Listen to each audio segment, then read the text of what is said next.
Hey Sam, Hey, we're here at the Will. Digital Accountancy Show, isn't We it fun? are indeed, yeah. Impressive. It's looking good. Excellent. And you've been doing talks and everything Yeah, else I've just this had morning? one today, nice and chilled, so got that done. And then, yeah, what about you? Yep, and I've just talked about the human firm. So Amazing. talked about the book with Heather from Go Proposal.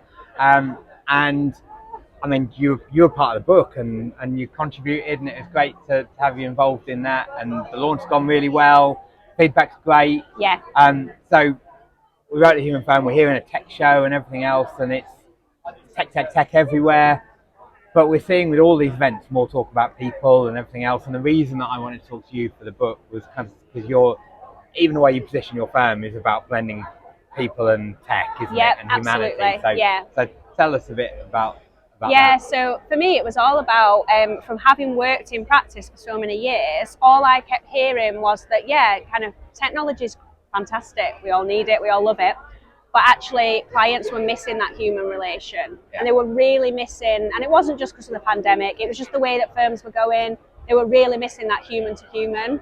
So I kind of sat there and thought, well, I don't want to put a pause on tech. When I was starting my firm, I thought I need to balance technology with humanity, which is where the tagline came from, balancing technology with humanity.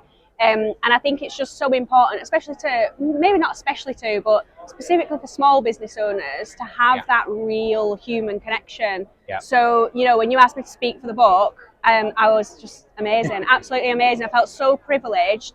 And your book spoke to me in a way that I was like, yes, this is it. So to actually see me in that, I sent a copy to my nan.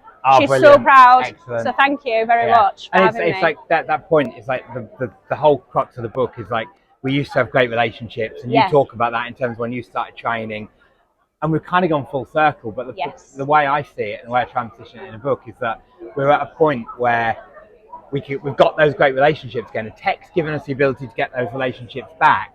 But it's powered by insight. So it's like we've got the data, we've got the information to make those relationships really impactful that perhaps we couldn't 25 years ago because it was still once a year, whatever. Data was out of date and everything else. So it's a great place to be, isn't it? It is. I'm so glad that my career has took me from kind of pre-tech being the main focus all the way through seeing it come in, and then exactly what you just said now, it's done the full circle and we're back to that human. To the power of people. Back to the power of people, absolutely. The human firm.